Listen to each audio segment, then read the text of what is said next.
I'd tell you like I normally do to go out and get a respirator for this stuff, but due to the recent events, you really can't find them now. So hopefully you stocked up when I've been telling you earlier. The way this gun works, guys, is that pretty simple. You just fill up the hopper, and then you have an off and an on valve. That's it. Connect your air hose to it.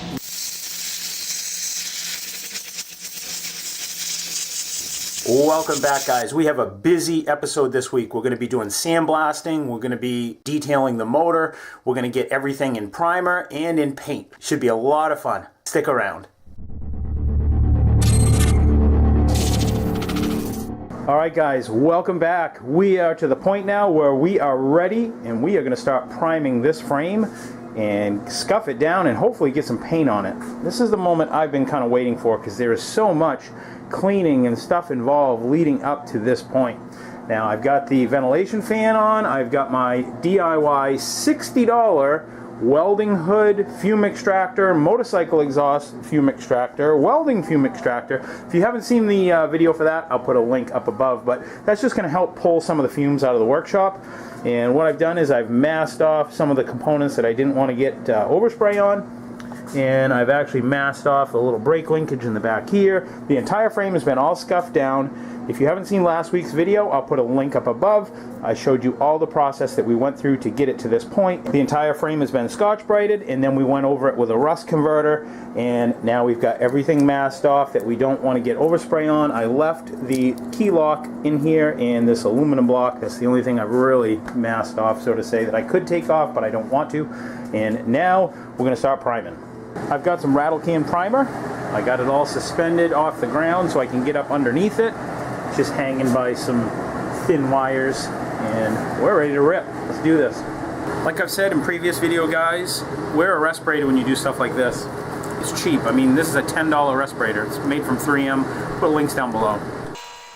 I've had this quad for probably over 20 years. If you guys haven't seen the playlist, I'll put a link up above and you can see what this looked like before we started this project. But I am trying to keep this as realistic as possible, similar to something that you guys might do. You might be shopping on Marketplace or on Craigslist and you find one of these deals and you pick it up and you kind of want to go through it. Well, that's what I'm doing here. I'm not looking to build a perfect machine, and we talk about that a little bit further into the video. I just want to build something that is very reliable, that my grandson can get on and enjoy it, and it looks good, and he'll have a lot of fun on it, and that's what it's about. And when he comes over, although he's only 2 right now, he loves to come over and play with this and be part of it and be involved, and he actually calls this his motorcycle. So now I got the frame all in primer, and holy smokes, guys, does this thing look awesome. I am super happy with how this is coming out. Again, this is a budget DIY build that we're doing here, and I'll tell you what, this looks just as good as any new frame that you would buy. So you can see, guys, what I've done over here is I'm actually now scuffing up. It's just so time consuming. I'm scuffing all these parts with some Scotch-Brite, and then I'm going to go back through, hit them all with primer, just like I did on the frame.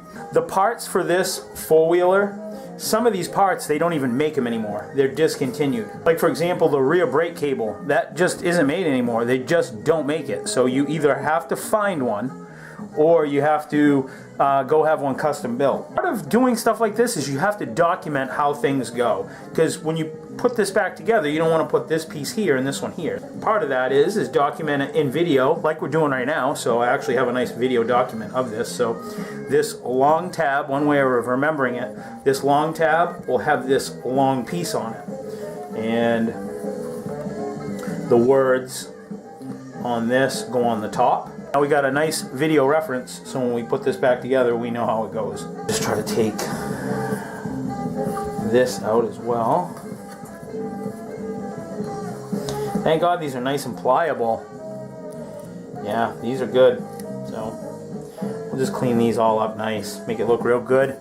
Now we can get a real good finish on this airbox. This rear brake cable was working a little rough, so I tried lubing it. I took it all apart, and I have a power luber from Motion Pro to force it down in, and I pulled this sheath back, but it's just kind of rusty inside this cable. Well, all the parts warehouses, they don't make one. This part new was about 10 bucks. I was able to dig and dig and dig, and I scrounged the internet and I found one for 40 bucks and it's an OEM one. It's a brand new one from Honda. It's a new old stock. So, but yeah, if you can find parts that are no longer made for these things, I'm kind of a firm believer that I'll probably just buy stuff just to buy it and have it, so that if something goes wrong with this, I'll have factory NOS parts for it. So that's kind of one of the reasons why I'm trying to like save money on doing certain things myself. And you know, rather than powder coat the whole entire frame and have someone do that and send it out to sandblast, I'll take that extra money and I'll buy brand new OEM parts for it. But just like before, I got all my parts cleaned and hanging from the ceiling, and just got to go through and dust them with a couple coats of primer, and then everything on this quad that needs to be black will already be ready to be in primer and be ready to be painted. So that'll be a good feeling. That's a huge step. It takes a long time. I've got hours in sanding and cleaning these parts, so it's a good feeling to be finally in the point with primer. Everything here has been sprayed with a rust converter, and now we're doing a primer, and then we're going to do a black paint. They only made this model for 2 years, 1985 and 1986. So a lot of the parts, like I said, are super rare and they're super hard to find. One of the examples of that are the tires that are on this, that are made. They just don't make them anymore. They're super rare if you can find them, and people do have them. They're on eBay, they're used, and they are a pile of money to find. But some of the parts, like I said, you just can't get them. You got to dig and try to find, and if you do find them, they're probably going to be fairly costly. So when you're out looking for a project to take on, it pays to do a little bit of research and know what you're getting into, because this type of quad, whereas they only built it for a couple of years, really would not be a very economical project to take on, especially if you were missing a lot of the important components and pieces to get it back together or to get it running. Days now that's gone by, and what I need to do now is I just got to go back through and scuff everything up, and we are going to put a couple coats of paint on everything, and I'm using an epoxy paint, and I'll go over that with you here in a minute. Now, as far as scuffing everything up, I've got a method that works pretty good for me that I like. Is I just buy the regular red Scotch-Brite pads, then I just take a pair of shop scissors and I just cut them up into little small squares. So I'd cut this piece up like there, there, and there. Cut it up into like thirds, and then I would cut it down the center. So it just works good, and you end up with these little nice small cubes. And then what I do is I just take this pad and just lightly scuff up the area. Just dull it up, and that's all you need to do. So any little imperfections you can get nice and smooth. This just works really well. So that's what I'm going to do now. I'm going to go over everything that you see and all the stuff that's hanging, all these components, and when I'm all done, we'll come back and we'll start spraying this out. I'm extremely happy with how this is coming out, and up to this point right now, all we really have in refurbishing all these parts are just the cost of rattle can paint and some Scotch-Brite pads. Now, I'm adding up all the totals as we go, and when we finish this build, I'll go right down through it and we'll add it right up to the penny. Holy smokes, guys. Like, my arms are killing me. My arms and shoulders. Like, 2 hours of just scuffing down and sanding up all these pieces and parts just so that we can get it ready for paint. But, you know, that's just like anything, you know. It's just like a lot like welding, you know. The welding actual part of it is relatively short compared to everything, all the prep work that leads up to it. You know, cutting, beveling, all that other stuff. So apparently painting is really not much different. So I've got everything all scuffed down with those Scotch-Brite pads that I showed you. And underneath here is the masked off silver sticker that you guys have seen. Now it is time to turn on the workshop ventilation. I am not sponsored by this, so I'm going to cover their name, but this is just a roll bar in chassis paint, and you can pick this up at your local automotive store. And this is epoxy based, so it ought to be a nice durable finish on this.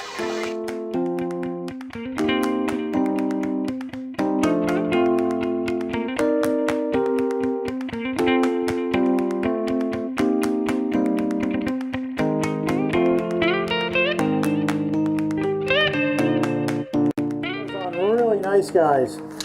I wasn't sure if it was going to be compatible with the primer I used, but it looks like no issue. It goes on really good. I'm just putting on a real light coat.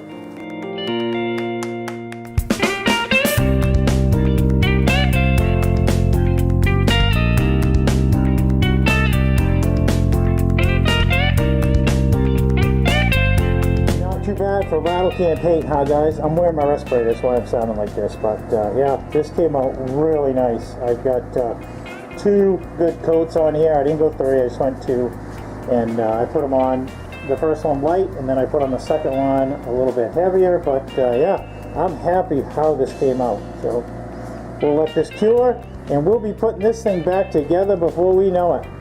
Quite a bit different than how it looked when we started, huh? I mean, look at that. That's, like I say, it's not perfect, but I'm not looking for something perfect. We're gonna use this and enjoy it and have fun with it. That's the idea. So here's the part I'm looking forward to, guys. That's so now we can start sandblasting this motor down, get things cleaned up a little bit. So to do the sandblast, I'm just using this tool. I'll have the link down in the video description. I've used this a bunch. Now, if you guys are looking to clean up parts, this is an awesome way of doing it. I've actually done an entire truck frame with this, and it did a pretty good job. So this is what we're going to be using.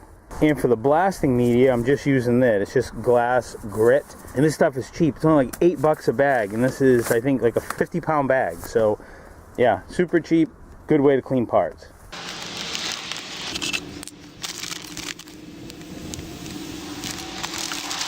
And at $8 a bag, if you spill a little bit, oh well. Not a big deal. But yeah, this is nice and fine. It should do a real good job on that. And all I'm using for a compressor with this is nothing fancy. It's just a regular like Craftsman, I don't know, like 35-gallon horizontal tank. And you just can't just hold the trigger down for, you know, an hour and do it. You've got to let the compressor catch up a little bit. But it works perfect for doing stuff like this, especially small stuff. Like I say, this is a relatively cheap gun. We're going to use this too when we sandblast the wheels to the four-wheeler. I'd tell you like I normally do to go out and get a respirator for this stuff, but due to the recent events, you really can't find them now. So hopefully you stocked up when I've been telling you earlier. The way this gun works, guys, is that pretty simple. You just fill up the hopper, and then you have an off and an on valve. That's it. Connect your air hose to it, and you're in business. It's literally that simple.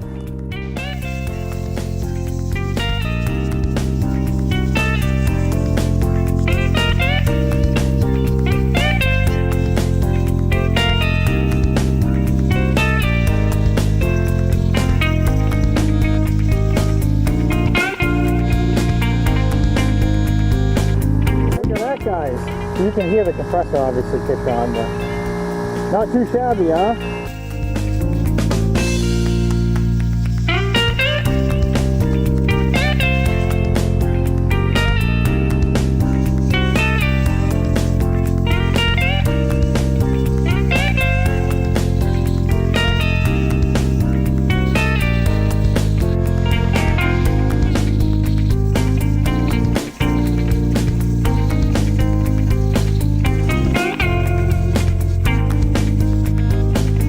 The entire motor filling up this just that one time, and it's only used one of these, so you can see that this goes a long way. So look how much better that motor looks already. What a big difference.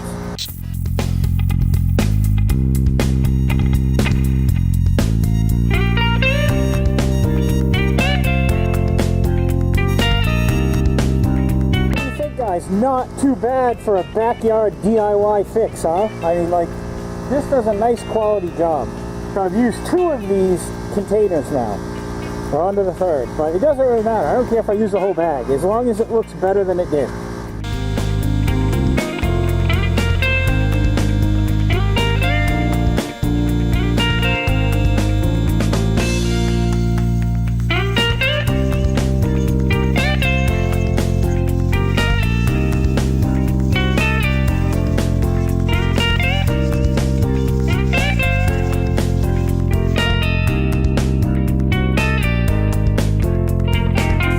See just how much I use, probably a couple dollars worth. Like I said, it's an $8 bag, so if you guys are looking to clean up parts and stuff, this is a good way of doing it, and it's cheap, and that includes like spilling some of it on the ground. That little hand sandblaster tool is a super economical way of cleaning parts, in my opinion. Like I said, I've done a frame to a pickup truck, and just doing stuff like this over the years is just super handy. You know, it makes kind of a mess, so you want to make sure that, you know, you got everything planned out when you do it, but pretty convenient, and it does a nice job.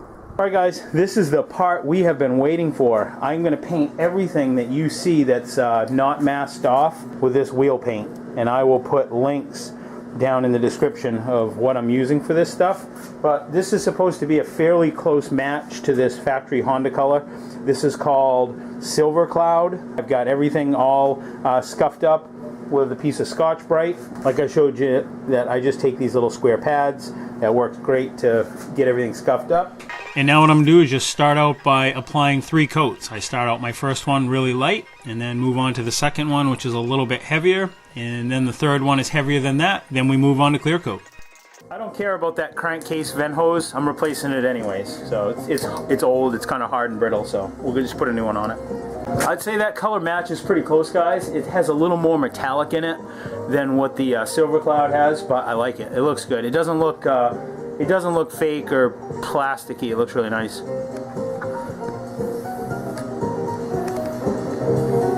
So now I'm just going to put on 3 coats of matte clear. I have 2 on it right now. And I applied this the same way I did the paint. I did a light first coat, a little bit heavier on the second coat, and then the third coat I did kind of wet, which you can see here. Now we'll let that dry, then we'll come back, tape off all of this, paint this part of the cylinder black, and I think I'm going to clear coat the head. I don't know how it's going to hold up, but we'll give it a try. Look at that, guys. I think that came out pretty spectacular. So the next thing we're going to do is, like I said, this is going to be painted black. This part of the cylinder will be painted black. And I just kind of want to preserve the finish on this. Now, I don't know if it's going to work, but I'm going to try it. I'm going to try spraying dusting a couple light coats of clear on it. Like I say, it may not work because this does get kind of hot and the clear could flake off. I don't know, but I'm going to try it and hope for the best. And if it does flake off, oh well. You can see I've got my welding fume extractor set up right above it, so it'll suck up any fumes that come in and push it right outside. Oh yeah, that evens up the color nice. I kind of hope that stays because that looks nice. Yeah, do a couple more coats after that and move on with it.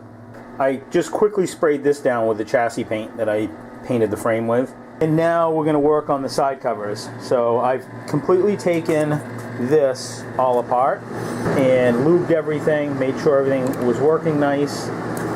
So we're all good there. And now we're going to paint this with that silver paint. I'm going to do 3 coats on this, then we'll let it dry. And we are like in the home stretches before we can start assembling this thing. Hopefully this thing runs because we haven't even tried starting it yet. When we get to the point that we start this, this will be the first time that this thing has run in probably, I would say realistically, 15 years that this thing is set. So it ought to be interesting. I know it'll run because it ran when it was parked, but it's obviously going to need some carburetor work, and I'll be sure to cover that when I do that as well. But probably a couple more episodes and we'll be putting this together. There, I just dusted on a nice light coat of that silver paint. And to prep these parts for paint, I did the same thing that I did with everything else. I just went over everything really well with this Scotch-Brite pad that I cut up into little squares. So yeah, I think it's going to look pretty good. That's the second coat on those. While those are drying, I'm actually going to mask off this motor and try to get this part of the cylinder painted. So for the black part of the cylinder, I ended up using like a header paint. It's a high temp paint. But for the clear or the bare head that you see there, the silvery part, when I clear coat that, I don't know if that's going to work or not. I hope it does, but I kind of have a feeling it might not because I don't know how hot that gets, but I think it gets fairly hot. It probably gets hotter than what that clear coat will allow for.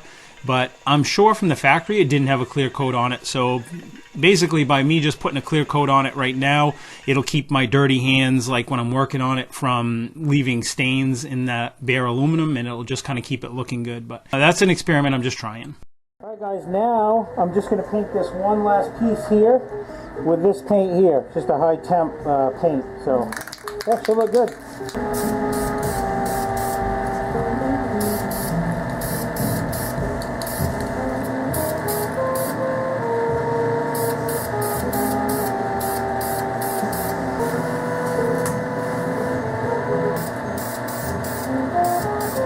just like everything else, we'll do a couple light coats. One of my viewers in a prior episode mentioned about if we painted that part of the cylinder, that it could affect like heat dissipation, and that was a good point, and it got me to thinking. So I was reading on this can, it said our exclusive ceramic formula increases heat dissipation to maintain and protect the paint finish. So ideal for all high temperature applications, withstands intermittent temperatures up to 2000 Fahrenheit, which is 1093 Celsius. Oil and gas resistant. It's ideal for exhaust components, radiator, cooling system, manifolds. So yeah, that'll work good. But yeah, whoever brought that up to me, thank you. That's a good point. So, but now we have the answer to that. So this helps disperse heat. Right, now I just got to clear those. A light coat, another light coat, then a heavier coat, and we'll be done with it. And I'm using matte just so it doesn't look shiny. And here it is, guys. This is the finished product, and I am super impressed with how this looks. So just to go over everything that we did, this is 3 coats of the silver wheel paint, followed by 3 coats of the matte finish clear. This has 3 coats of high temp paint. This is bare casting with just 3 coats of the matte clear, the same clear as this. And these all have 3 coats of silver wheel paint, followed by 3 coats of matte clear, and it looks awesome. I just love the color of this. Like I say, it's not 100% perfect. You can see, I'll try to get it down in there. You can see little, you can see it right there, but there's like a little, looks like a little hair or something. But you know, the point of this isn't to have a showpiece. The point of it is to have something that looks really good, that we can enjoy, and you know, he's going to use it, and that's the intent of it. I don't want something that's so nice that I have to worry when I take it out that he's going to damage it or whatnot. You know, everything that gets damaged here, we can fix ourselves. You know, if this gets scratched or nicked or dinged, we can just scuff it up. And we know what we used. We can just touch it up and make it look good again. So, yeah, it's all about enjoying it. So I'm happy with this. And here's our frame. That's 100% done. I've just got this covered up over here. So we're ready to roll on that. I've taken all the tape off any of the other little pieces. And you can see how we have our little silver emblem there. So frame's done. And all we've got left to do really is clean up these, clean up the wheels, the wheel hubs here. Just basically clean this assembly here. And then sandblast and paint the wheels. We're going to need new tires as well. And then we can start putting this thing back together. So tune in next week where that's what we're going to do. We're going to put the motor back in it and we are going to start reassembly. And once we get it assembled, then we can fire it up, and I cannot wait. I want to thank you guys for watching. Thank you guys for tuning in. If this is something that you like, don't forget to rate, comment, and subscribe. If you're wondering what I'm working on before it even makes it up to YouTube, you guys can catch me on Instagram and on Facebook. Links are down below. Till next Friday, guys, I will see you then. Take care. Stay safe. See ya.